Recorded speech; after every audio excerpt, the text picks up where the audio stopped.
Hey everyone, welcome to another edition of PowerCore Productions and Podcastings. I'm your host, Jerron Harrington, and today we begin Anime Marvel Phase 3 of the Fallout Saga, Part 2, Defenders, Road to Shibuya. As always, if you're new to the channel or if you're a regular and you like what we have to offer, then please don't forget to like, comment, subscribe, share, and hit that bell for post notifications so you can stay up to date on everything that is PowerCore Productions and Podcastings that is to come out now and in the future.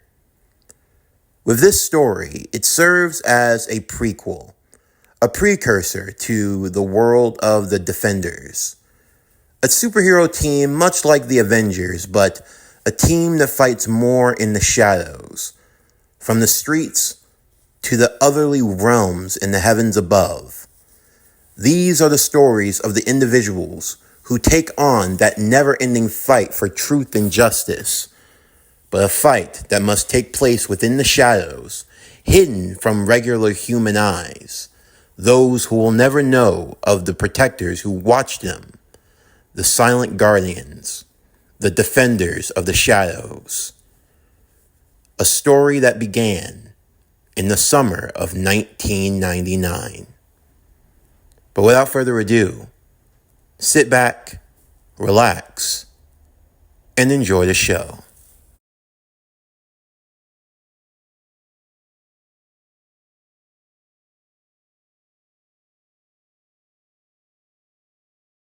This recording is a dossier of the events that transpired during the summer solstice of 1999 in Tokyo, Japan. An event of strange and supernatural proportions that occurred that threatened all of the human race. However, the crisis in question was averted by 6 mysterious teenagers, all of whom with otherworldly powers that hail from different backgrounds in the mystic arts. A Shinigami, a Quincy, a Jujutsu sorcerer, a Valkyrie from the heavens of Valhalla, and 2 teens, a boy and a girl, with origins tied to the underworld. This recording is in detail of the events that transpired and their battles against a mysterious being who was known only as Mephisto. The story in question begins on a summer night, July 13th, 1999, in Tokyo, Japan. 2 teenage boys, one named Akira Fuda and his friend Ryo Asuka, attended an underground party. It was known as a sabbath, but this is the beginning of our story, and the story begins with a documented incident known only as the Dark Sabbath Incident. Akira couldn't believe what he had just heard. He sat in the passenger seat of the sports car with his friend Ryo as they sped through the streets under the cover of night. There's no way. You're seeing these demons, Ryo said. That's what they are. They're demons, plain and simple. But they have the ability to grant one extraordinary power, only if you're able to control them.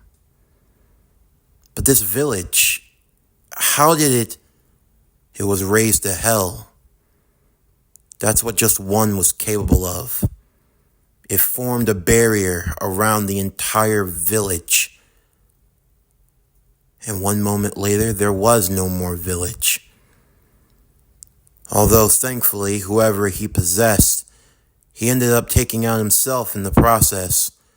The body couldn't control it any longer, so in the end, he went along with his own self-destruction.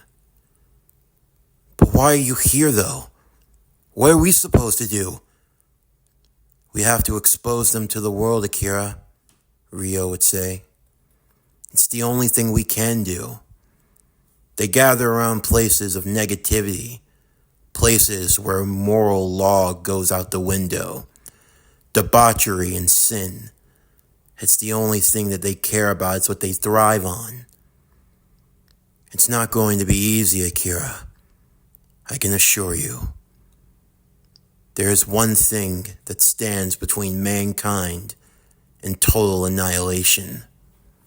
We have to reveal the truth. Surely someone like you've been perceptive to the world. You know as well as I that things aren't always what they appear. The monsters that go bump in the night, the things that lurk in the shadows. They're not just rumor. They're not just fairy tales or stories that parents tell their children. They're real.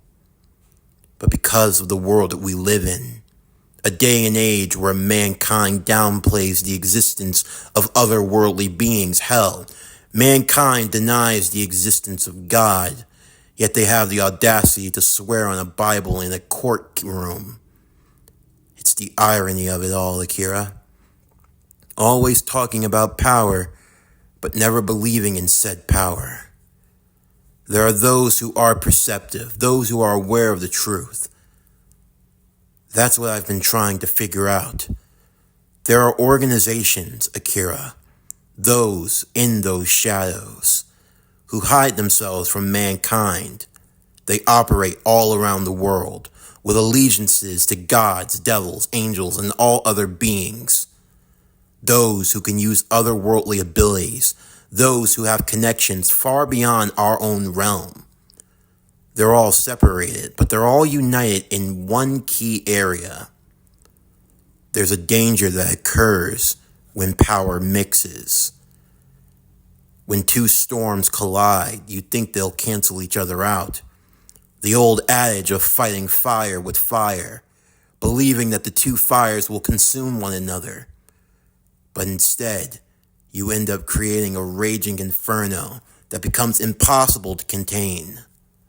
That's what these things are. They're the work of abominations, the workings of multiple evils being gathered together, Akira. That's what makes them dangerous. And I'm afraid if they go on ignored, it will eventually lead to the end of everything. Eventually, the car would arrive at its destination. As the two boys made their way out, they walked to what appeared to be a run-down and abandoned mall.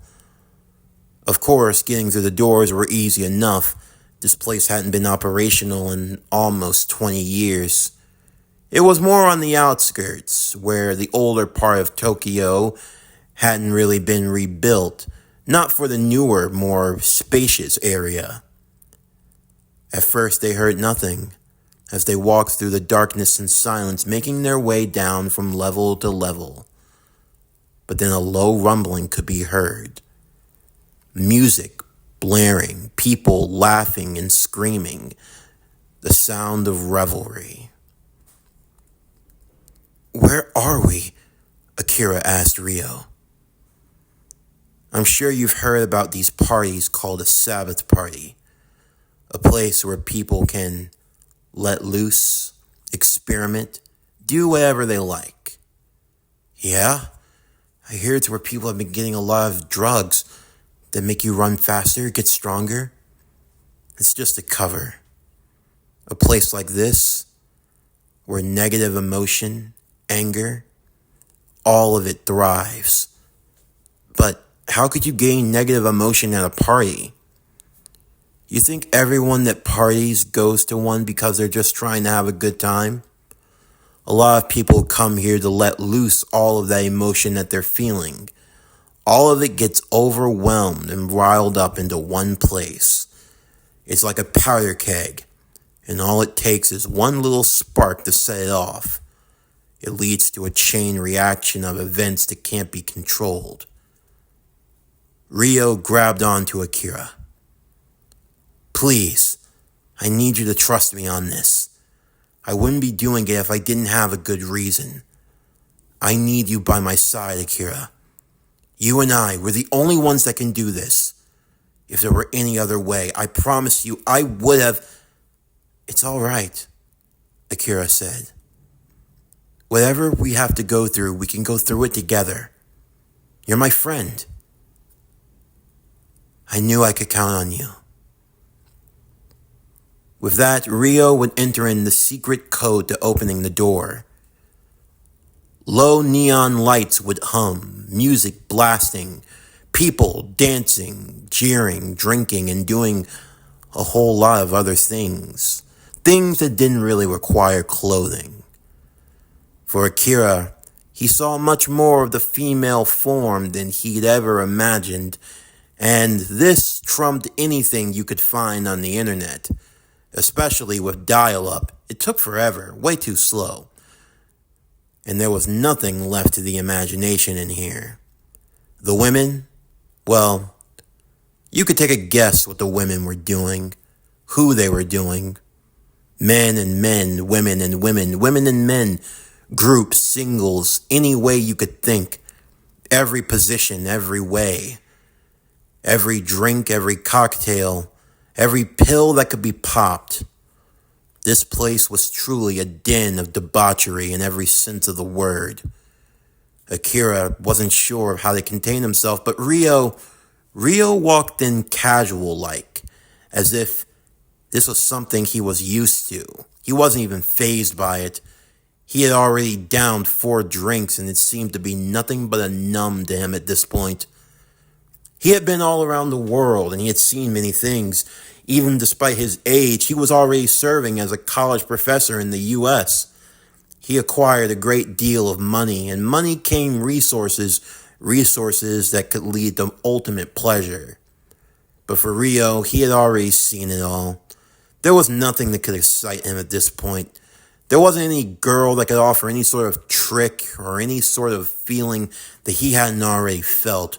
But that wasn't why they were here. No, the reason why they were here would come in due time, but they weren't the only ones. There were others gathering to this place, but for different reason. Akira, meanwhile, well, he couldn't really know any way of controlling himself. He wasn't sure what he was supposed to do.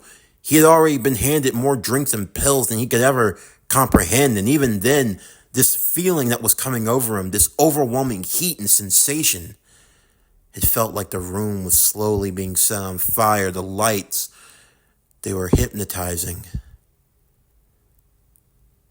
Rio knew that this wasn't enough. Not for what they needed. Is it working? Akira would ask. No, not even close. It takes a lot more to get us rapids going. We need to turn it into a dark sabbath. A what? Everything that happened next turned into a blur. A bottle was broken, and then that broken bottle was plunged into a girl's throat. Rio went running through the room, killing and stabbing as many people as possible. The sound of happiness and cheers quickly turned to horror and dread as a killer was now amongst them. Akira tried to stop his friend, but in the process, he found himself getting a severe beatdown. And slowly but surely, Akira couldn't tell if he was experiencing the ultimate effect of psychedelics or if he had just entered into a nightmare. Because suddenly the room began to spin and change. People began to morph and transform, turning into otherworldly beasts. There were some that had a black hole in their chest, and there were others who were grotesque, monstrous forms of their original self. And if that wasn't bad enough, the few humans that remained were caught in the crossfire. But for Rio, this is what he had wanted. It's like the ultimate hypothetical. Have you ever wondered, what would happen if a vampire fought a werewolf? Or better yet, what would happen if a vampire and a werewolf had a baby? Why am I asking you this? Well, it's for a simple reason. Many of you're familiar with these creatures. Some of you older ones, you're familiar with a certain creature known as a hollow. A monstrous soul-eating spirit that comes from a diseased soul that consumes negative emotion. And for others of the newer age, you're probably familiar with another type of creature known as a cursed spirit. A spiritual being formed from the cursed energy that wells up in one particular area. Now, let's suppose a hypothetical. What happens when you form multiple hollows, multiple cursed spirits in one area? What happens when multiple hollows and multiple cursed spirits show up in one area and start fighting and eating each other? What's the result? What do you get? Well, I'll tell you. You get a combination of two of the most dangerous beings ever to face mankind. That when their powers are joined and united, they form a new beast. A parasitic sickness. A welling of negative and evil energy. When you form cursed spirits and hollows together, you get demons. And when the demon emerges, nothing but pain, agony, and soul-crushing horror follows. And for Akira, he found himself in a den of demons. But they weren't alone, because they weren't the only ones who were following the trace. There was a girl dressed in a uniform, a school uniform. It seemed more brown and tan than anything else. In her hand was a bow made of light as she started firing at the creatures. Then there was another young man who was of African descent. He was dressed in a different uniform, more of a dark blue or a purple kind. He carried on his back a staff that was covered in multiple talisman and other binding seals. And when he unsheathed it, a red energy aura formed around him as he cleared the room of monsters. And just then another would arrive, a young man in robes of black and white, as he unsheathed the sword from his side and began fighting as well. For Rio, this only confirmed what he had always believed. A veil that kept them from seeing the truth of their world was now being undone. He had to be quick, though. He called a particular name. He called Amon and told it to take Akira. Akira wasn't sure what happened next,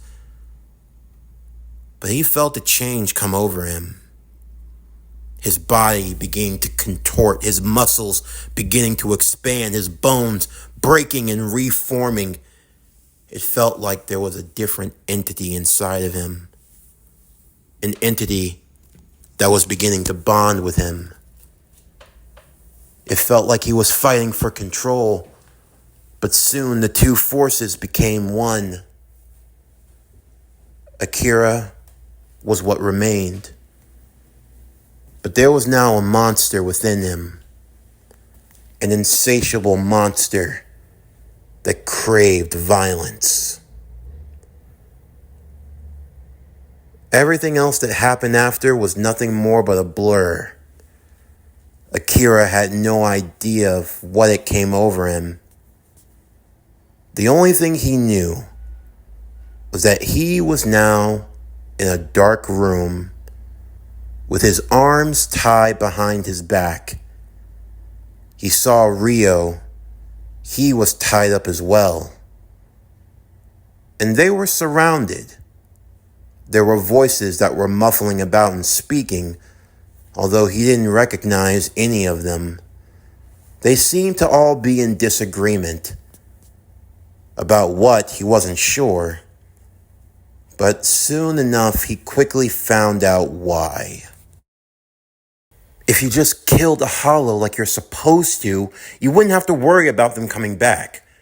I am not going to keep going back and forth with you on this. I don't kill hollows. I send them, you send them to the other side. No offense, but what the hell is a hollow? I mean, I always thought they were more of a myth than anything else, and I assure you, my friend, they are not a myth.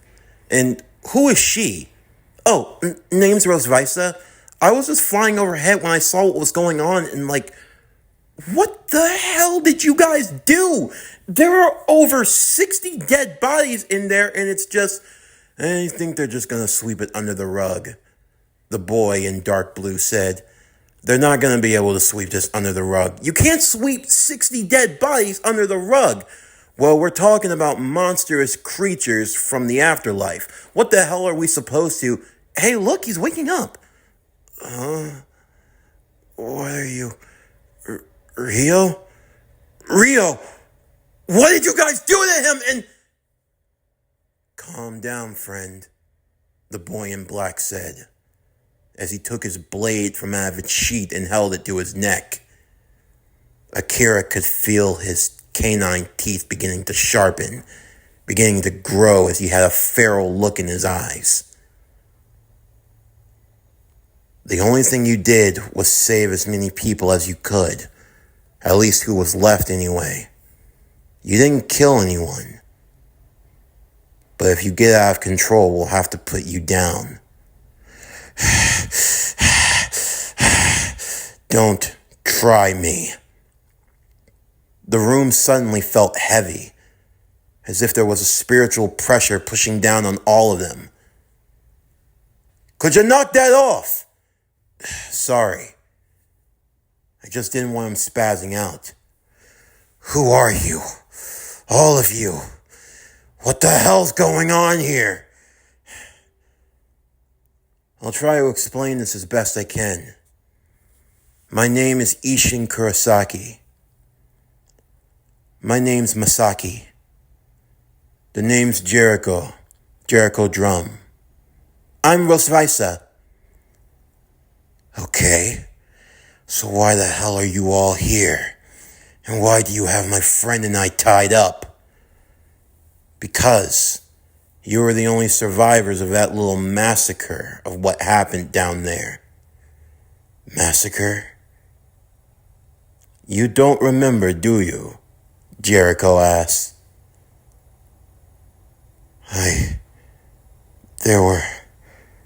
They all just... You killed a lot of them. Even more than us. You were on a rampage, boy.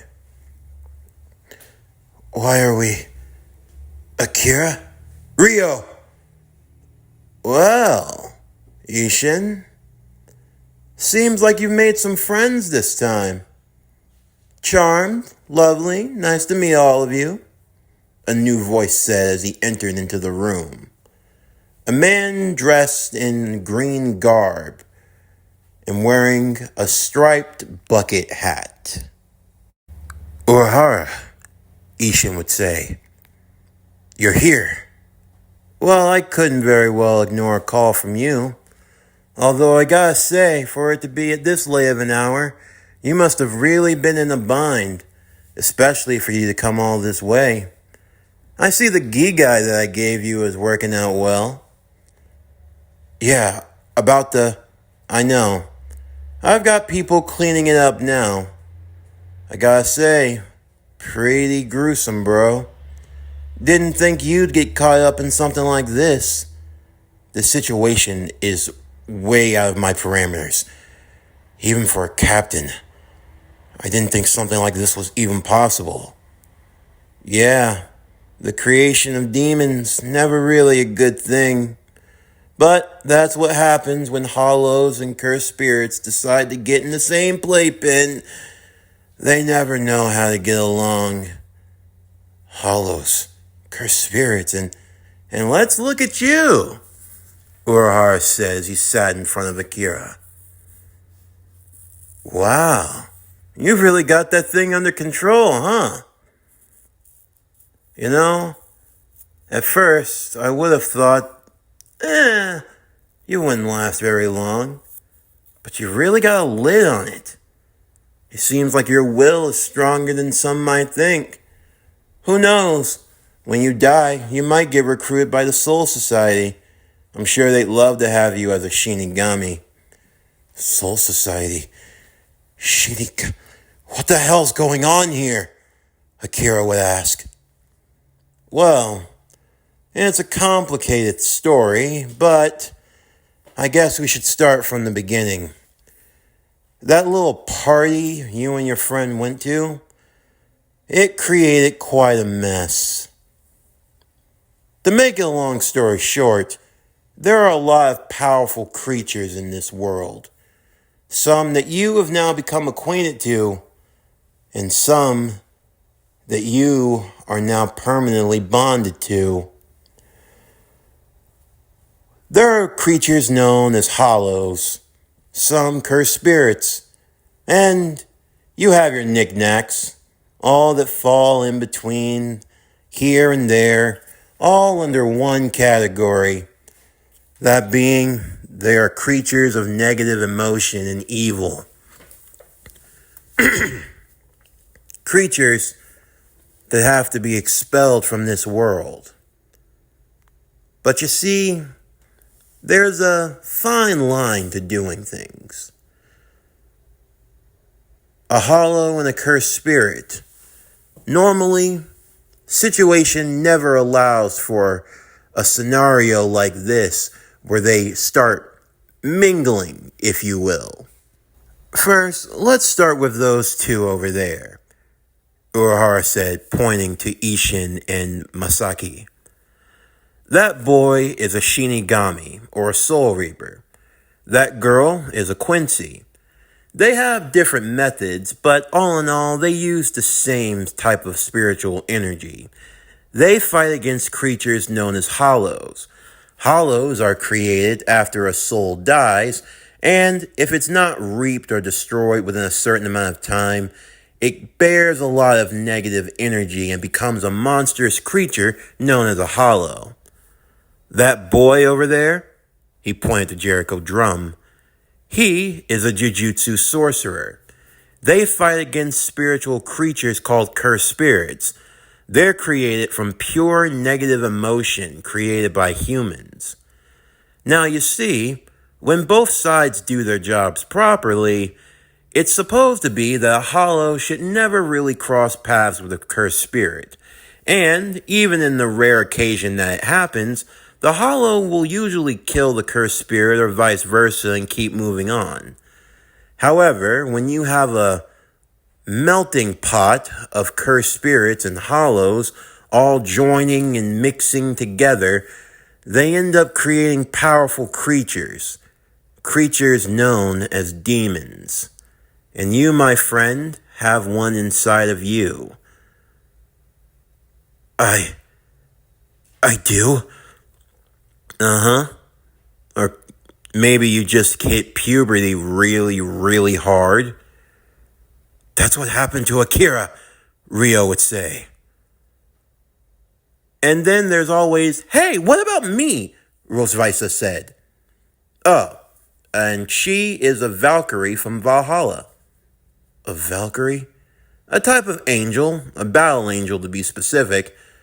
And from Valhalla, that would be Norse mythology. So Thor, Loki, people like that.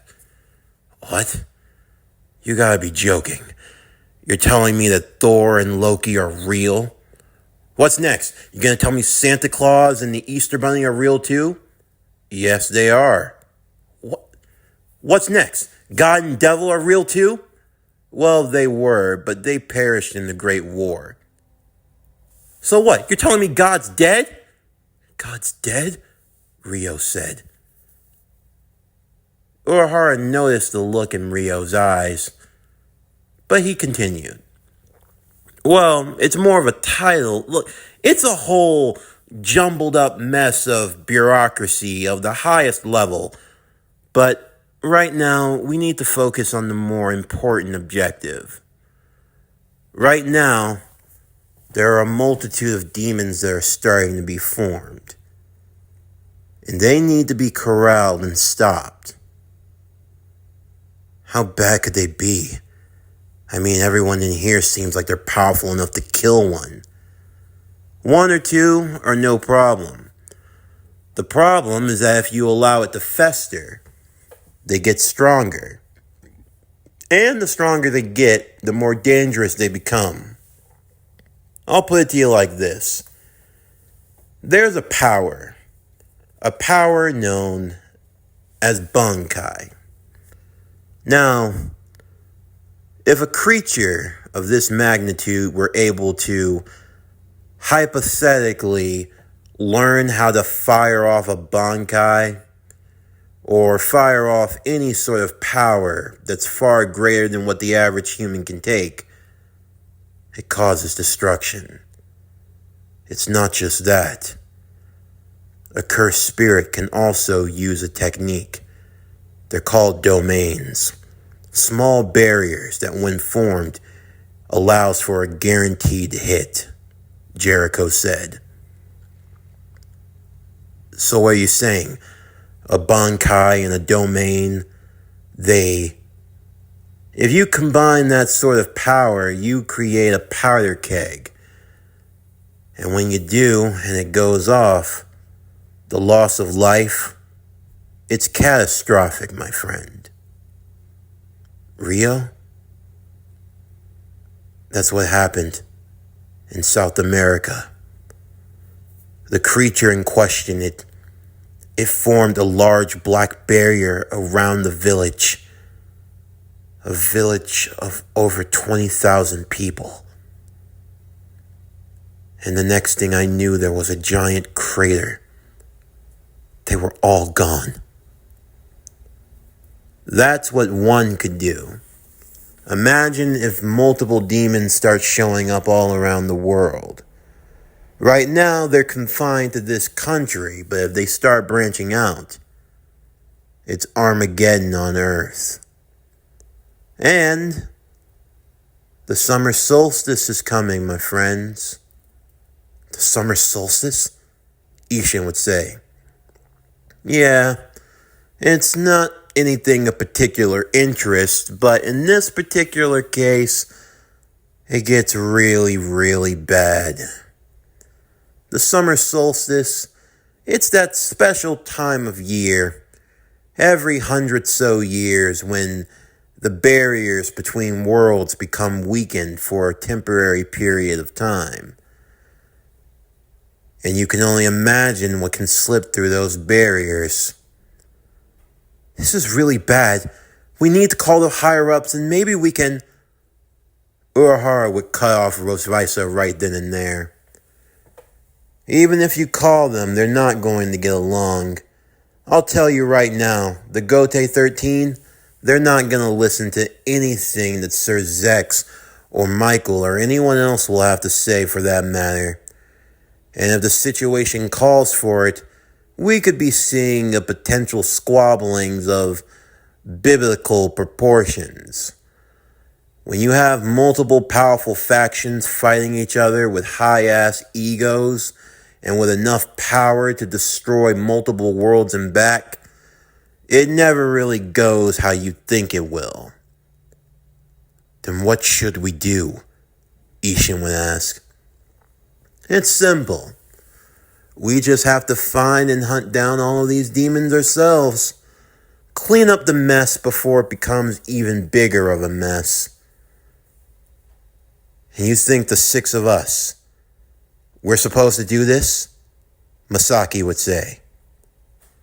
I know you all come from different backgrounds. All of you have your different beliefs and practices. But I'd like to think that you could put all of that aside for the sake of humanity. If you work together, I think you'll learn a thing or two. It'll make you stronger. And our friend here, he's going to be the one to help us. Urahara looked to Akira with a smile. You're not like the rest. You don't have an insatiable craze for blood or murder. No, you're actually someone with a heart. That makes you dangerous to them. Me? Like they say, rock beats rock, fight fire with fire. And to track a demon, you use one. You're going to be our tracker, Akira. With you leading the way, we'll hunt down and destroy the demon before the solstice comes. This is something only you can do, my friend. Destiny has called you. So are you going to step up or not? Akira looked to everyone in the room and then looked to Rio. If we do this, we can expose it to the world and You won't be exposing anything. What? But we have to. It's the only way we can... You won't be exposing anything. This stays under wraps. No one can know about this. Fine. But if it comes down to it, I won't hesitate to kill these things, Masaki would say. You don't have much of a choice. Demons aren't like hollows. There's nothing to save at that point. And cursed spirits already have to be exorcised. That's where you'll come in for our expertise in that field. Come by my shop tomorrow, and we can go over the details from there. One by one, everyone would take their leave, with the plans of meeting back at Urahara's shop tomorrow to figure out what their next step was going to be. As for Akira, he and Rio would make their way home respectively. I'm really sorry about this, Akira. I didn't think that you don't have to apologize. I can't say I agree with your methods, but you were right. Demons are indeed real. They're not fairy tales, and they're not just strange things that go bump in the night. They're monsters. And if this is just what they're capable of, then we have to stop them before they go any further. It's not going to be easy, Akira. This path isn't one for the faint of heart. Yeah, but there's a difference between me and them. These demons, they lack heart. And heart is what beats within me. I'm nothing like them. But if I must, then I will use the powers of a demon to hunt the demon, to kill the demon and annihilate the demon. They may be demons, Rio, but I'm much worse. I'm the devil itself. This concludes Devilman Crybaby, summer of 1999. What if Akira was the son of Hellstorm? Part 1. As always, if you enjoyed today's video and everything else that we have to offer, then please don't forget to like, comment, subscribe, share, and hit that bell for post notifications so you can stay up to date on everything that is PowerCore Productions and Podcastings that has to come out now and in the future. Stay tuned tomorrow as we continue with Devilman Crybaby, summer of 1999. What if Akira was the son of Hellstorm? Part 2. But anyway, that's going to do it for the end of today's video. I'm Javon Harrington with Power Core Productions and Podcastings, signing off, and I'll see you next time.